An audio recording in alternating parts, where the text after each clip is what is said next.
I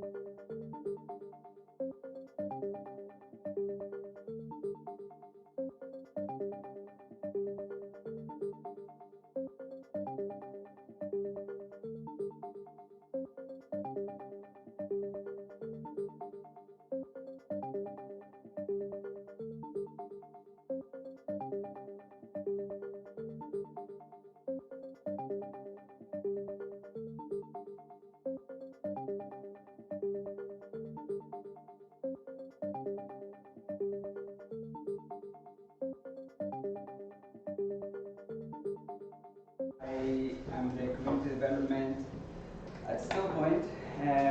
For those that of you that don't know the company, we're an organization focused on psychology, and we have here in London we have a space downstairs for counselors to provide therapy, and here's a co-working space. We have another space in Berlin and another one in Paris, and we are also developing an online membership for people all over the world and connect with other professionals and also people interested in psychology. We decided to explore this topic with Dr. Poul, because actually matches, it happens to be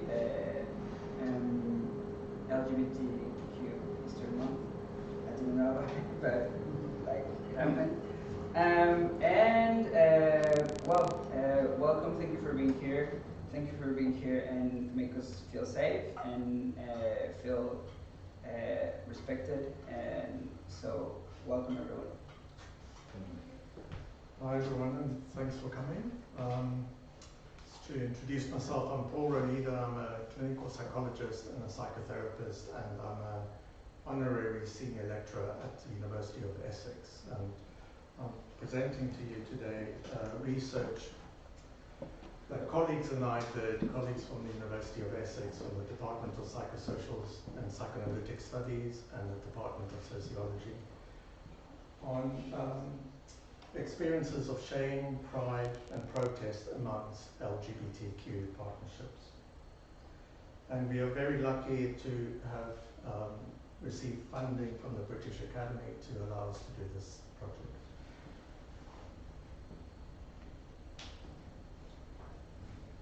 Well, while many equalities have been achieved for the gay, lesbian, and bisexual population, and many societies, such as the UK, are more accepting of sexual diversity, many LGBTQ individuals continue to grow up with a sense of being other in a heteronormative society as a result of continuing homophobic and transphobic attitudes. As you will know, homophobia is a term used to refer to the hostile attitudes towards gay, lesbian, and bisexual people. The term refers broadly to a fear, phobia, of the homosexual. However, the diagnostic term phobia suggests an irrational fear that is avoided and has been critiqued on the grounds that it actually refers to a pervasive, prejudiced attitude, a hatred, that involves active attack rather than avoidance of something hated, something feared. Although psychodynamic theories may help us understand that for some people at least, this hatred involves a self-hatred and fear of one's own potential same-sex desires. Nevertheless, homophobia remains a useful term, and research has shown that homophobia has a damaging effect on many gay, lesbian, and bisexual people's mental health, with epidemiological studies showing higher rates of depression, anxiety, and suicidality among LGB individuals as compared to adults identifying as heterosexual. The same for transphobia and transgender individuals. Research has also found that this can be linked to homophobia and resulting feelings of shame. The sense of being other is both an external experience as well as an internal experience. Negative and hostile homophobic and heteronormative views are introjected, they're taken in, and they are incorporated into the self, resulting in what we know as internalized homophobia and shame. Contemporary psychoanalytic writers, framing this within a psychoanalytic discourse, have outlined how for the boy who is growing up to be the adult gay or bisexual man, or the girl growing up to be the adult lesbian or bisexual woman, what Corbett has referred to as the proto-gay or proto-girl girl, their sexuality is often treated as outlaw, something that may typically not be met with attunement and acceptance. The proto-gay boy or girl comes gradually to learn through the affective, verbal, and behavioral responses of others, like family, peers, teachers, and so on, that there is something wrong, something to be ashamed of. Plenty of research has looked at the impact of homophobia, at the impact of homophobia and internalized homophobia on the individual. Less researched is the interpersonal impact on LGBTQ individuals who are in partnerships. Although some contemporary psychoanalytic writers such as Lisa Hertzman and Richard Isay have examined how shame, whether shared or not by the same-sex couple, may impact on intimacy, where the desired object is also the object of shame experiences. So in our research, we were interested in exploring how homophobia, transphobia, and possible internalized homophobia impacted on the everyday experiences of LGBTQ partnerships. While we were waiting to start the talk today, you were watching this video clip of people walking along Brighton Beach Promenade. It is available on YouTube. You may have noticed a few couples holding hands while walking. There were a few of them. None of them same-sex couples, despite Brighton having a thriving LGBTQ community. We see straight couples walking, holding hands in public every day. It is a casual, carefree act of demonstrating one's partnership and affection. For most, it is done without a lot of thought. Holding hands in public may carry particular anxieties and/or significance for couples who are or are perceived as being of the same sex. It is often stated anecdotally that holding hands may be experienced with feelings of anxiety, shame, and fear. Conversely, holding hands may be regarded as a significant and meaningful act of pride and/or resistance. In the 2017 National LGBT Survey conducted by the UK Government Equalities Office, most respondents reported that they never hold hands with their same-sex partner in public for fear of a negative reaction from others. So we conducted a small research project where we aim to explore LGBTQ people's experiences, feelings, and thoughts about holding hands with their partner or partners in public. We utilized the psychosocial framework, wanting to explore internal psychological experiences, as well as accounts of social experiences, and the interaction between the two. We used a creative, participatory approach to data collection using what is called photo voice interviews. We invited participants to produce images, that could be photographs or drawings, that captured for them something meaningful or that was symbolic of their experience, feelings or thoughts in relation to this topic. They were asked to produce about 3 or 4 images and to bring these to an interview where they would be discussed and the stories behind the images elicited. Now, the reason for doing that is that it allowed for the participants themselves to set the agenda for the interview rather than answering a whole lot of predetermined questions like usually happens in the research. It also invited the participants on a process of reflecting on their internal experiences and then looking externally for something that symbolically represents and mirrored that experience. So from a psychoanalytic or psychosocial perspective, that was quite important in the process of reflecting. Our project aim was also to use these images and stories to create a website for raising awareness of these issues. We recruited participants through advertisements on social media and through social and professional networks. We recruited 27 participants representing a range of sexual and gender identities. And we asked them to describe their identities in their own terms. The majority of participants were white. We made efforts at targeted recruitment to organizations that work with ethnic minorities, but only recruited 3 persons of color.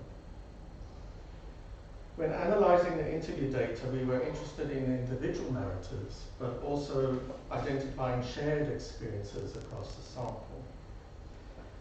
I will refer to some key themes we found, which were namely vigilance, daily inhibitions, partner negotiations, safe spaces, and inside-outside boundaries. There were many images and stories, and I can only present a few. And in the following slides, I'll show you the images. And while the images are showing, I will read out the personal stories that is attached to each image. We obtained informed written consent for the images and narratives to be used for publication and for the website. And we have used pseudonyms to ensure participants' anonymity.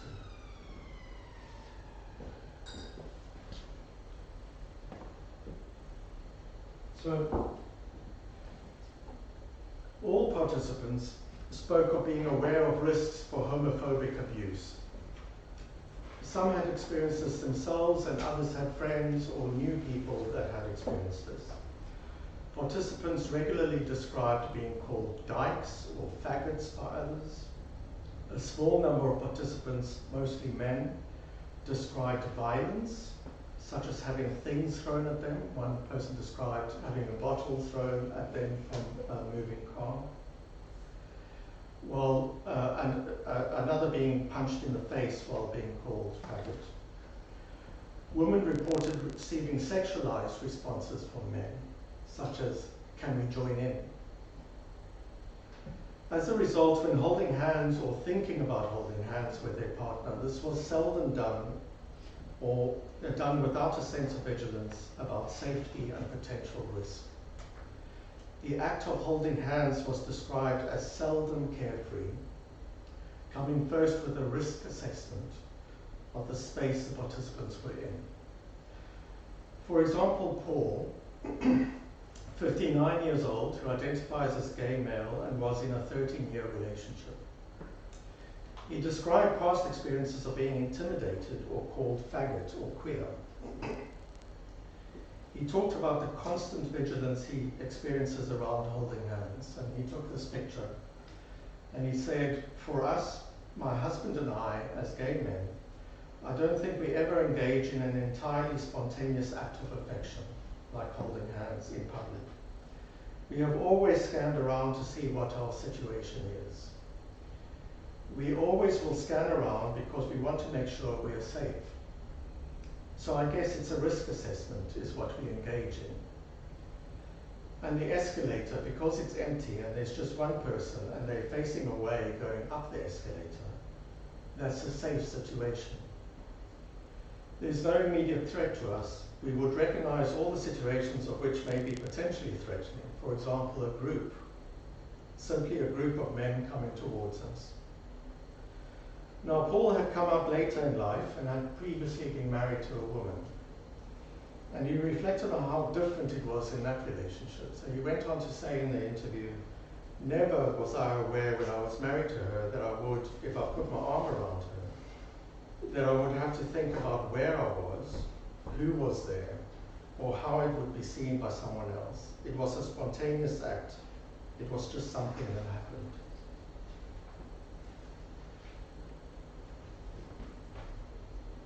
Also with an experience of vigilance, James, 24 years old, who identifies as trans, masculine and gay, describes how he and his male partner touch affectionately in public, but in a way that is hidden.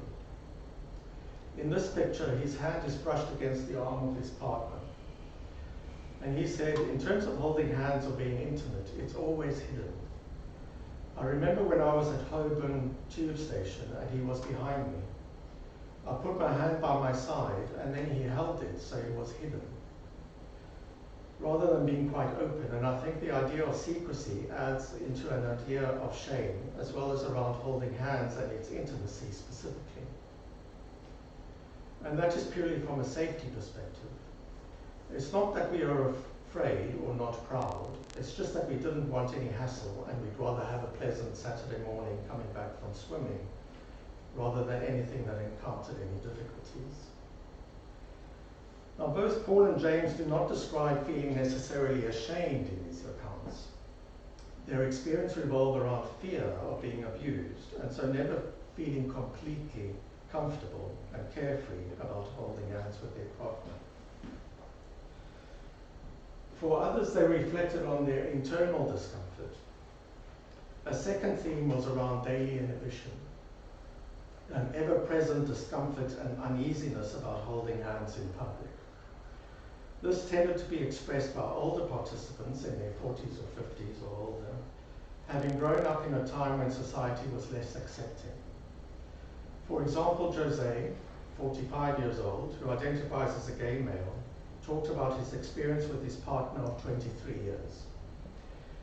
He said, "This is what I see when I walk outside with Kristen. We don't hold hands. We were taught not to do it. But I see our shadow as if we are doing it. We love to cuddle each other, to caress, and of course to hold hands. This is like maybe my dream. This is what I would like to see, not in a shadow, but in real flesh.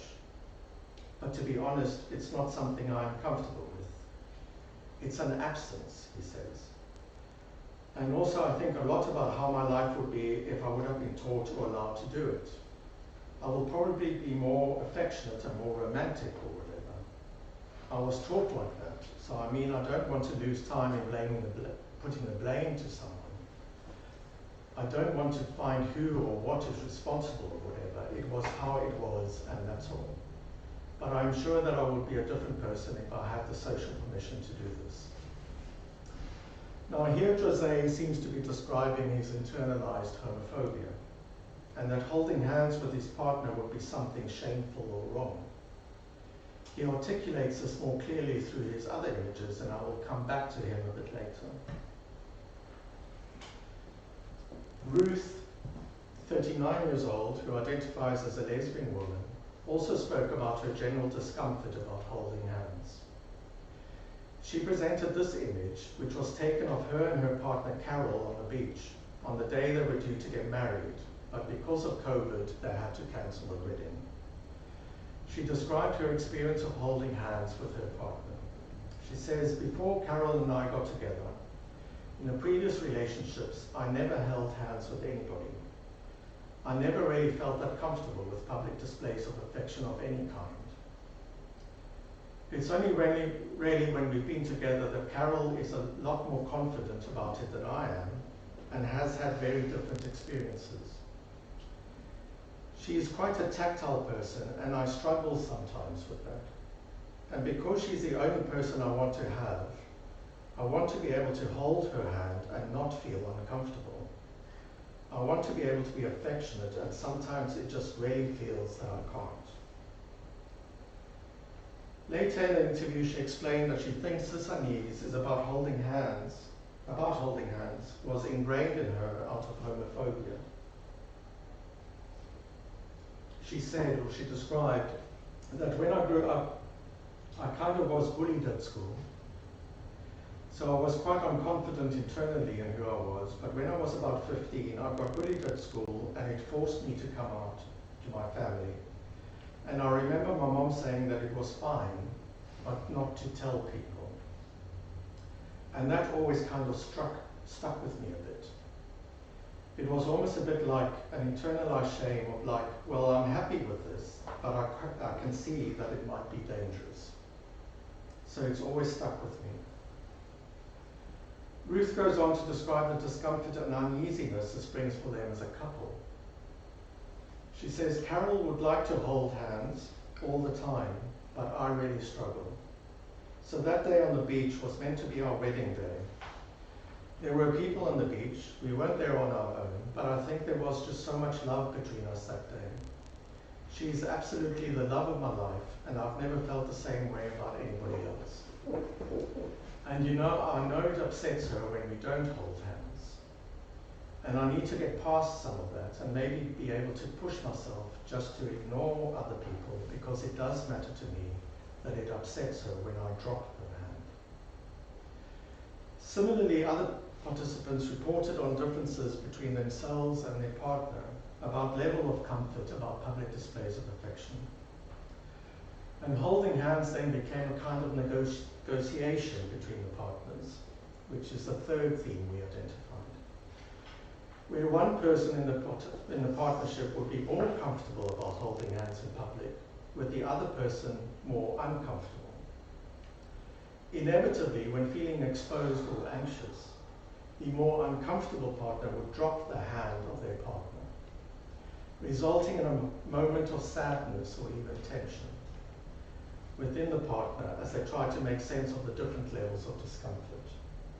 One partner would question whether the other was ashamed of them as a same-sex couple or of their relationship. Now, the type of public spaces, of course, matters.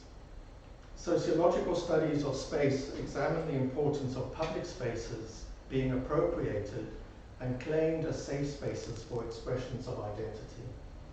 Events like Gay Pride have historically been important acts of appropriating public spaces for challenging normative coding of behavior and identity, and is a necessary and important aspect for facilitating growing confidence and self-acceptance. Sociologists speak of a sense of home space as a necessary place of respite and refuge for LGBTQ people due to hostility in the outside world. We know that in a city like London, Soho is such a space, and this place was frequently mentioned by participants as a place where they could more freely express their love. For example, Pat, 32 years old, who identifies as a gay man, stated, "When I think about completely comfortable and completely free, the first place that generally comes to mind is Soho. When I was coming down here as an 18-year-old and spending time in London, Soho always made me feel very safe. So when I did move here, I found that a lot of the dates are organized in some way or other, started and ended in Soho. I knew that if I wanted to hold someone's hand or if I wanted to show any sign of affection, I'd be safe. I didn't feel the need to second guess myself because I felt that it wouldn't ever really be noticed. The first date I went on when I moved to London was in Soho, and I remember being on the date and walking through Soho so both of us could get the train home. I remember him just grabbing my hand like it wasn't really a big deal, which for me it kind of was. I remember we were leaving the bar and he grabbed my hand and was like, "Oh well, I'll walk you to the tube station. I don't want you to get lost." Even though I knew where I was. That made it seem like a date. It was the complete casualness of it, not pausing, just doing it. My head was probably still quite panicked because A, I was on the first date, and B, I wasn't so used to being anywhere where it was just so casual to do it. For LGBTQ individuals living outside of such metropolitan and gay-friendly areas, holding hands with their partner may be just unthinkable. Sabrine, 31 years old, who identifies as a queer woman, also spoke of the importance of space and being visible and comfortable. She says, "We got engaged overseas last year. Then when we came back to London, we had a photo shoot, walking down the streets of Shoreditch in East London. This was when we had a brief period after the lockdown where we could go out during the summer, so we were very glad to be out and about. We felt free because there wasn't a lot of people outside. We felt free and liberated because we were just being ourselves. These photos represent just love, really, but then visibility as well, because we are both queer women of color, and it's just kind of a celebration of us. She went on to say that I feel like you do have to worry about what people are going to say or how they're going to look. I don't really care what they do or say, but you just don't want it to ruin your day, essentially. Like, I have a thick skin, but still part of it makes you feel sad that you can't truly be yourself. Because somebody is like, oi, look at this lesbian, or whatever comment they make, you know. This photo shoot was in East London, and I mean, let's be honest, East London is pretty queer. It's quite gay friendly, but if this photo shoot was somewhere else, I might not have done it. As described so far, all participants spoke about holding hands and a sense of safety in relation to public spaces, with fears of an actual experience of verbal and physical homophobic abuse. But as referred to earlier, this impacts on one's internal sense of self. Some participants have presented, I have presented here so far, describe feelings of shame or feeling other. Quite a few participants described a barrier between inside and outside, and a battle to make sense of and try to break through that barrier, and took pictures that symbolized a barrier of sorts.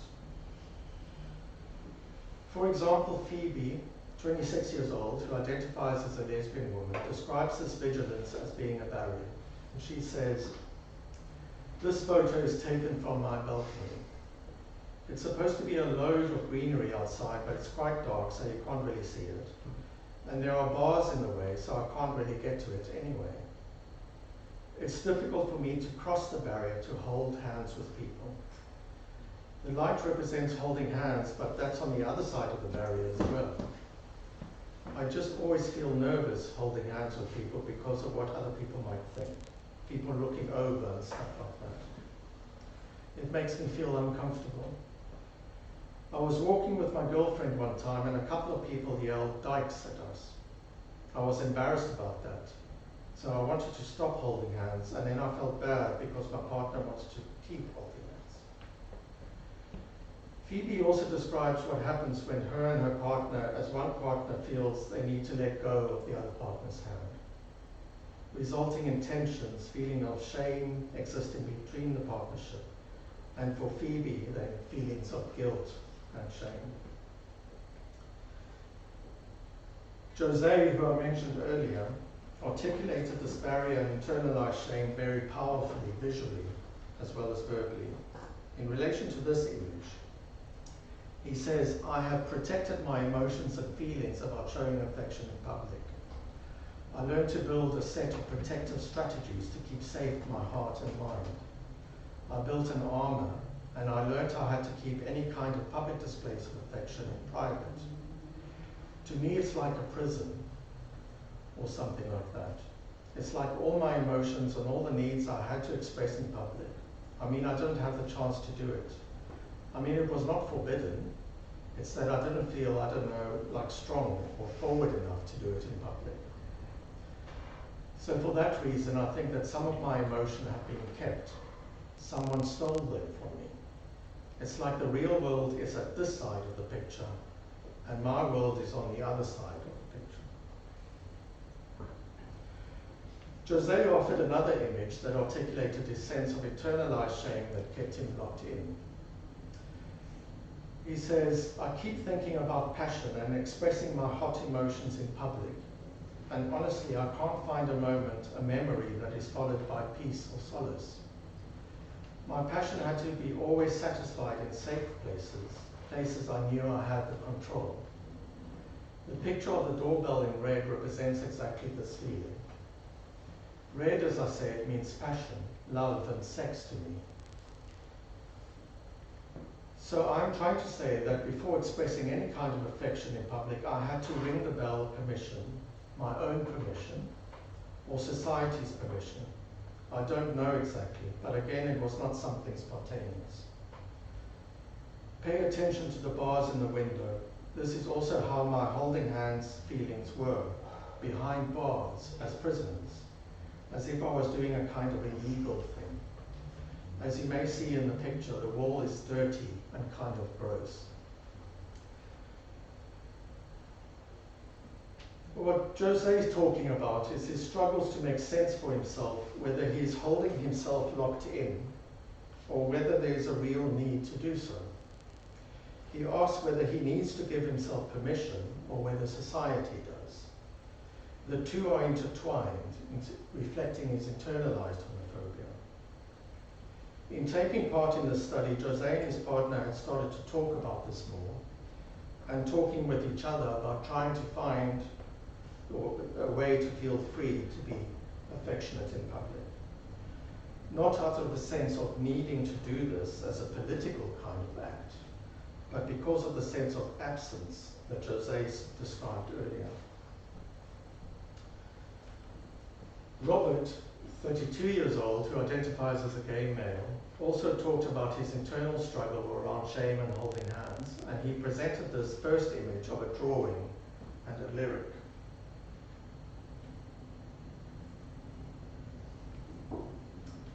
He said, the lyrics really stood out to me, and the sketch is one I drew at the time.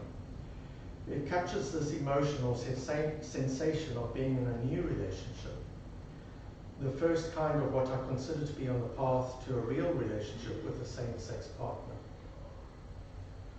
It just captures the tension of wanting and expecting casual displays of affection, especially hand-holding, but also a strong sense of hesitation, and for me that was both internal, and I didn't feel comfortable necessarily holding his hand, or couldn't do it without kind of thinking I shouldn't, or feeling confused about it, and then also worrying about what other people would think. Rob presented two further images, and later reflected on the three and the trajectory of experience it represents. He said, if I were to try to kind of zoom out and look at it from the beginning to the end, i.e. across the three images, the first hurdle was mental and internal to me. I wasn't ready. I had just about wrapped my head around being gay. So the obstacles in these public displays of intimacy and holding hands were largely about me getting there for myself. That's why those first hesitant little moments are or were so small and inconspicuous, because it wasn't about the public or about people outside. It was about me doing this for me and getting to a place where I was comfortable. And then it progressed. We talked about this deliberate act of saying, I'm holding your hand. It's almost like a conversation between me, myself, my partner, and everyone else. As mentioned before, holding hands were for some topics of negotiation for the partners, were for some feelings of shame and hurt being expressed between the couple as one felt rejected by a drop of the hand. Others, like Rob and Jose and their respective partners, were negotiating whether they should hold hands or not, and their feelings about this. I will make a brief conclusion. As the psychoanalyst Salman Akhtar states in writing about racism, a minority is defined as such by the distorted gaze of the majority. Homosexuality had for many, many years been defined by a heteronormative majority as unnatural, perverse, deviant, shameful. In many parts of the world, that is still the case, with in some cases homosexuality punishable by death. Neoliberal narratives of equality in a country like the UK obscure everyday hostilities and internalized oppression. Although in recent months there has been a reported rise in homophobic and transphobic hate crimes in the UK, with many in the LGBTQ communities expressing increased anxiety and fear for their safety. homophobia continues to structure LGBTQ people's everyday experiences and internal psychosocial processes. Now, it is important to state that when talking about internalized homophobia, it is not to say that this is all in the mind. The external environment is a reality, but it allows for understanding of the impact of that external reality and what impact that has on the psychological health of some LGBTQ people. Psychotherapy may help the individual, but ultimately the social environment needs to change. I will end with a picture and some words from Amy, 29 years old, who identifies as a lesbian female, and at the time of her interview was in a 6-year relationship with her partner. She wanted to take part in the research project because she wanted to contribute towards challenging the distorted social views. I thought it would be a good point to finish on. So she says, this photo is mainly about the normality of it that I wanted to get. It's just a normality in terms of there's nothing completely wild or particularly interesting about it. It is just a boring everyday relationship between two people who are in a relationship and love each other and have a little dog and just live this pretty chilled life. When you take that out of the house, it becomes some kind of odd, dirty little secret because you don't want uninvited attention. And why does my and my partner's gender suddenly mean that people feel that they've got this right or ability to comment on it? When it wouldn't even enter their mind to comment on it if it was a straight couple. I think that's kind of the thing I wanted to highlight. Same-sex relationships are not all raging, massive like stereotypes, like we are constantly on the pull, or that I've constantly got 8 gay people constantly partying in my house, and that's how we live, A lot of people do have their own families, and families they make in the communities, and the vast majority of people are really boring in a good way. It doesn't mean anything different to be in a same-sex relationship. It can be just as boring as your mom and dad's. Just taking those two people in the picture and putting them outside doesn't change who those two people are. But the perception on them does change, and that's uncomfortable. It becomes a spectacle. I really do look forward to a point where it's common enough that people stop batting their eyes, and I kind of want to be part of that and have aspirations to be someone who doesn't give a crap, But we still have got some time to go. So thanks very much. And if you want to find out more about the project, we've got a website, we've got a Twitter feed, and there's been some people that have posted their own stories on Twitter, so have a look. And we've got an Instagram account as well. And I'm happy to take questions, comments, discussion. Thank you.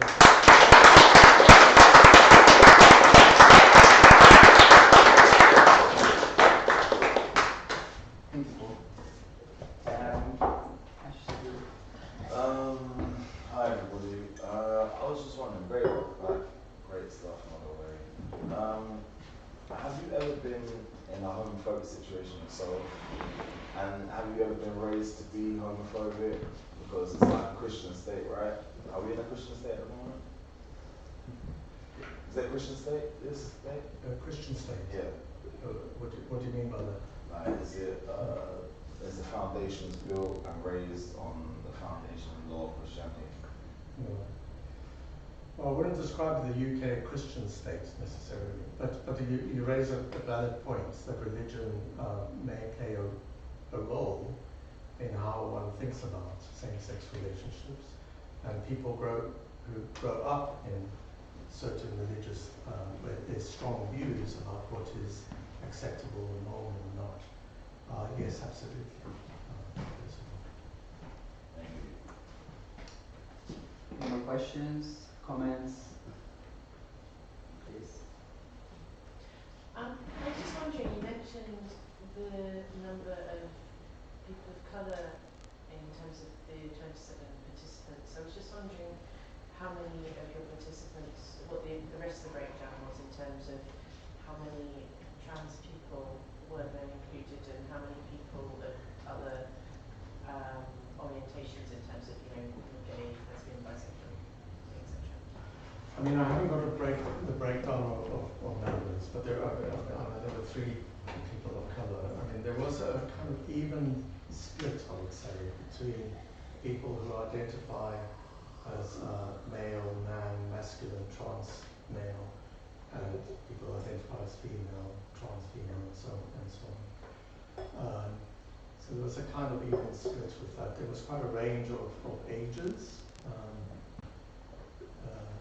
Yeah, but I don't have specific breakdown of numbers.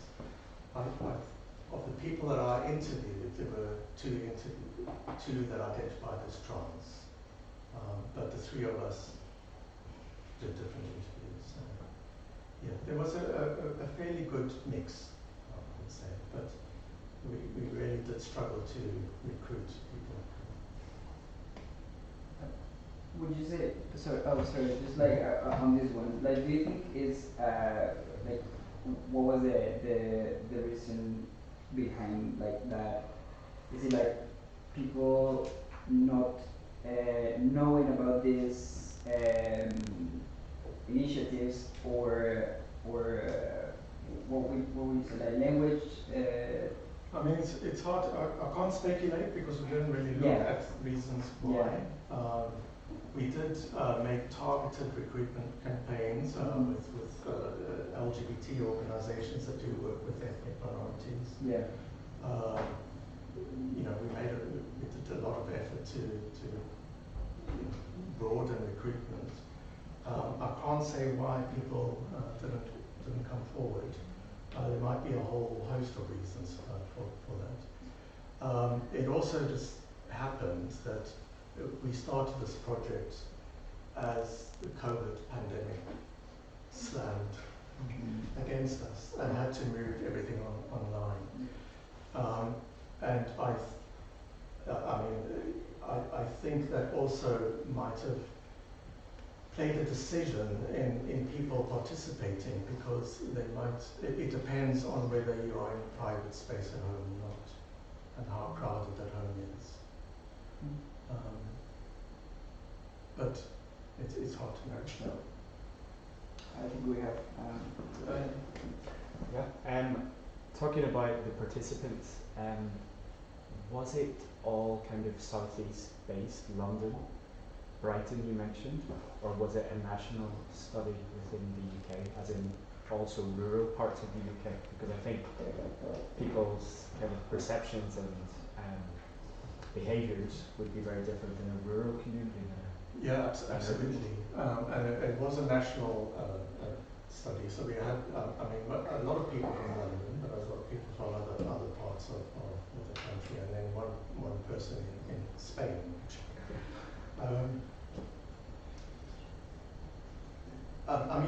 In many ways, this is a self-selected sample, because the people that wanted to participate are the people that wanted to talk about it and felt in some ways open to talk about it. The people who are not open or do not feel comfortable or are still very much in the closet living in a rural area may not have participated.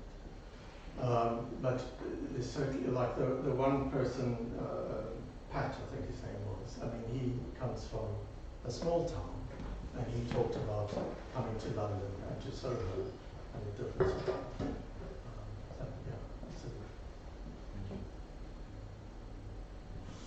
I was going to say, great talk, thank you. I think maybe my takeaway from me is I really identified with that couple that were on the bus, and they were maybe a bit hidden but being a bit affectionate, and maybe you should just be a bit more sort of out there in terms of being affectionate and not be, I don't know, just go for it. I don't, Whether a couple should go for it. Oh, well, no, me personally, just maybe like a little personal takeaway for me. That's I think what some of the participants were kind of thinking about as well. So talking about with their partners about what to do. And another, I mean, I didn't touch on this, but another interesting thing is that some people spoke about their own discomfort about looking at other same-sex couples holding hands, and the sense of putting pressure on them to do that. So the sense of the gaze, G-A-Z-E, being both, inside and outside of the LGBT community. So there was some people wanted to look and encourage and say, go for it because I can't. But at the same time thinking, I don't want to put pressure, I don't want to be another person looking at you.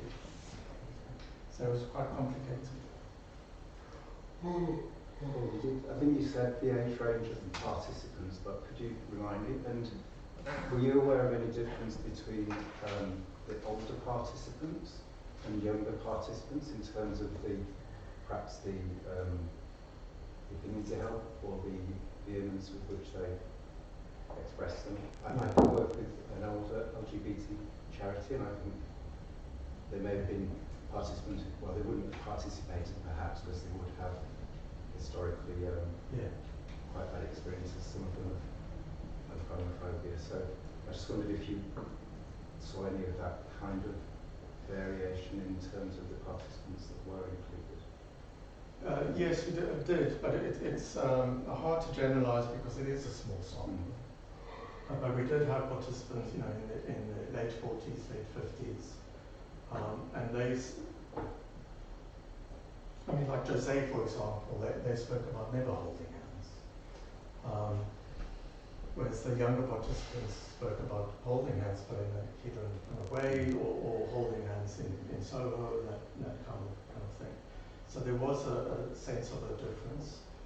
And the older participants also perceived that difference. So they described how they feel.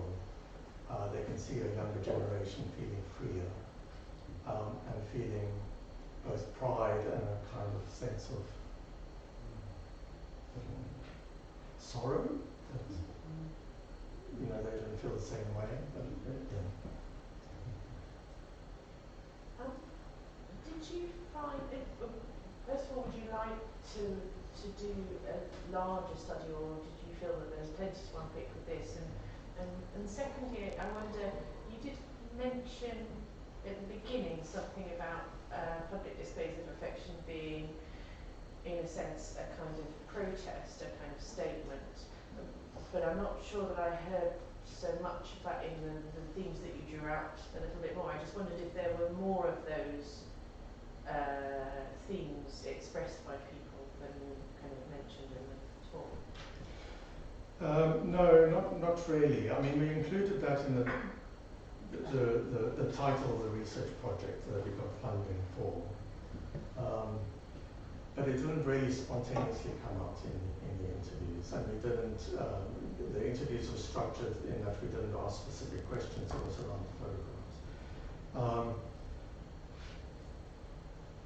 I guess, the participants did speak about a sense of pride and love and, the significance of holding it, but nothing about resistance necessarily. In terms of what we want to do next, this all depends on funding, and it's very difficult to get research funding at the moment. But what we wanted to do was do a cross-international study to look at other cultures and to tap into the sort of things like religion, like you said, or other kind of factors. Like Jose, for example, talked about growing up in a very oppressive society under a dictatorship in Spain. So those sorts of historical contexts we want to explore, and we did have ideas about in the website having a kind of portal where we could invite visitors to the website to actually submit a picture and accompanying story. But that requires resourcing. It requires somebody to actually man it, and we just don't have money. I have an oddball question. How many countries or societies in how many countries or societies nowadays is it considered okay or normal for same-sex partners, or even just for people with the same gender, to hold hands? I remember as a child being taken aback when I saw pictures of men dancing together. Maybe it was in the 19th century, maybe it was in Russia or somewhere exotic for me. Is that, in your research, have you come across any modern day, I don't know, perhaps in faraway places, where holding hands is not stigmatized between members of the same gender? I think the key point is whether two men holding hands are perceived as a same-sex couple. Because in a country like Egypt, having been there myself, men hold hands, but they are friends. And they'll go strolling along the waterfront, like in Brighton, holding hands, and with no danger, with no stigma. Yeah, but they're not same-sex couples, or at least not perceived as so. So I think in a country where two men hold hands and are perceived as same-sex couple, I don't think that's 100% acceptable anywhere. I mean, even in a country like the UK with all our rights and freedoms, I mean, somebody growing up in a small town somewhere can't. So going to that question, so what is it is it a social thing, or is it what is that turns the perception? Like, who is the perception? You know, is it like your behavior as the holder, or you as the one that is perceiving those individuals holding hands, that you're like, oh, they are, you know what I mean? Like, who has the ball of? Well, I mean, the cultural context is absolutely important, fundamental. Mm-hmm. I mean, so here we're not used to, you know, two men holding hands in a friendship way, like I would see like I saw in Egypt. You just don't see that. Yeah. So when you do see two men holding hands, it's immediately an assumption that they are a couple. But yeah, I mean, it goes to passing. I mean, just one of the trans gender people that we interviewed was assigned female at birth and transitioned to male.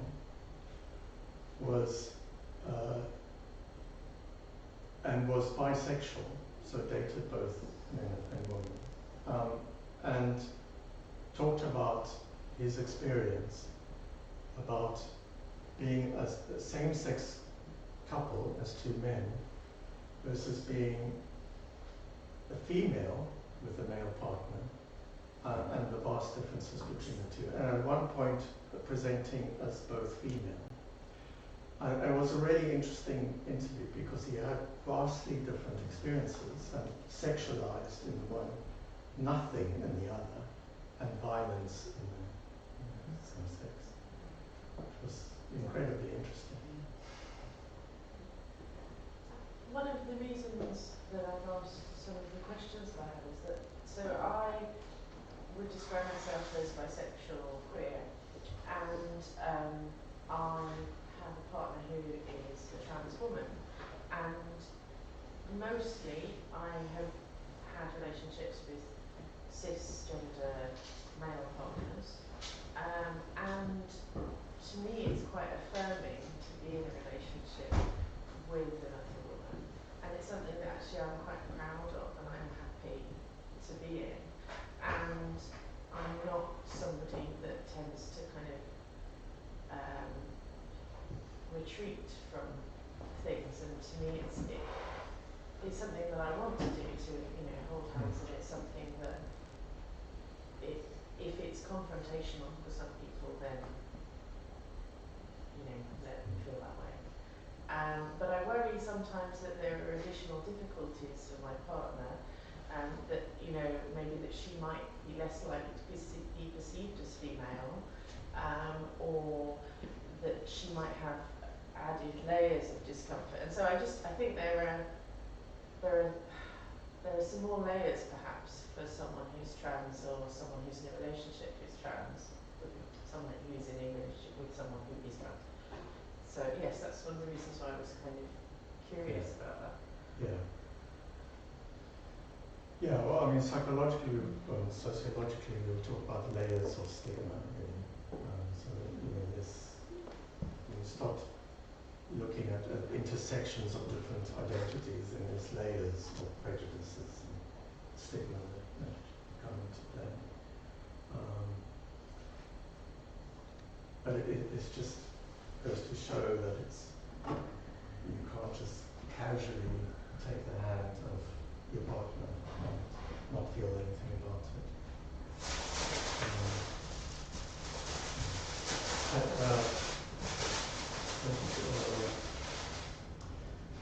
Drag Pansy Bliss does a TED talk about it, which is brilliant. She talks about it. Any more questions? Just one. I felt like you talked a bit about homophobia as something that's quite, or the feeling of homophobia as something that's quite rational and externally driven, like a fear or like a desire to be safe, and then on the other hand something that kind of is internally driven, like, and like irrational to some extent, and like your participants sort of like reflected both of those views at the same time. Like, I don't know if you can expand on that a little bit, but that's kind of a bit where I think that sort of, the intersection is a bit. Yeah, well, I mean, internalized homophobia, it allows for, I mean, homophobia is out there. Yeah, I guess I'm talking about the internalized homophobia. Yeah. Because when you grow up with these messages all the time, you take them in, and they start to form part of the development of your sense of self. Not everybody, I'm saying, but for many LGBTQ people. So that there's your sense of who you are is formed psychologically about the messages that you receive from your parents, from your environment, from your family, from school, and so on, or all sorts of messages about masculinity, femininity, etc., and again, as well as sexuality and what is normal, abnormal, etc. So internalized homophobia is would be that hatred that comes from the outside in becomes a kind of self-hatred, a part of the self that has a self-hatred.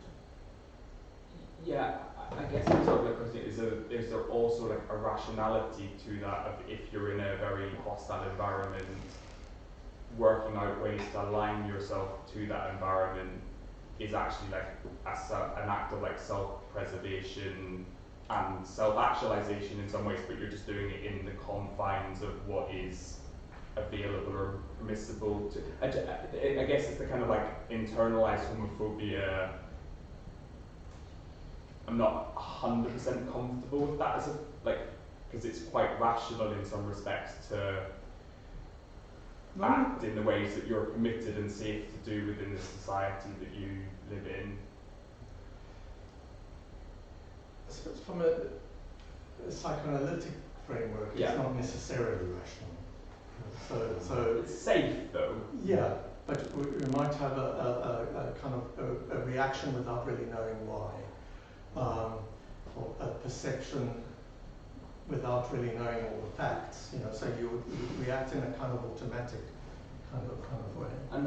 But yeah, I guess that's the question, like how do you disassemble between what is the kind of automatic reflex of growing up in a hostile world than the actual threat of violence in a specific situation? Because you talked about like people being circumspect, holding hands on the tube, or feeling very safe at home. Yeah. Like, where is it internalized homophobia that is the reaction to that, whereas when is it just I'm not safe in this space and acting rationally and accordingly to that threat level? Yeah, I mean, it's complicated. I thought you stepped through it very neatly, but I'm curious. No, I mean, it depends on the individual, and I think that's what some of the people were grappling with, was so, is this me that is stopping myself from holding the hand of my partner because I'm not comfortable, or is it that actually I can't hold my hand with my partner because I will be punched in the face? You know? So it becomes a very complicated, and it depends on the individual. I think, for example, in my case, I have been in a safe environment at home with my partner at the time, and not about holding hands, but for example, when like masculinity is threatened, or however it's pronounced,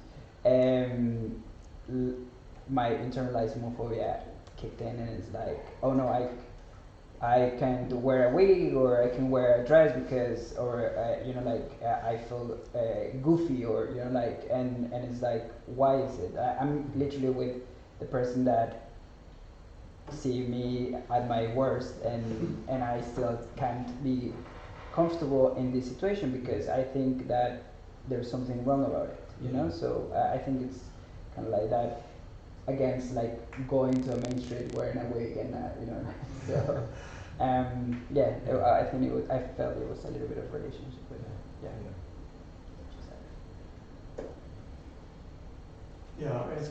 There's a very easy answer. It's complicated, and I think it's complicated also in the LGBT community because pride is such an important notion of LGBT identity. Shame becomes this darker part that we don't want to talk about. It's difficult to find our way through that and something forward. So that in itself is also a conflict. Well, thank you very much, Paul.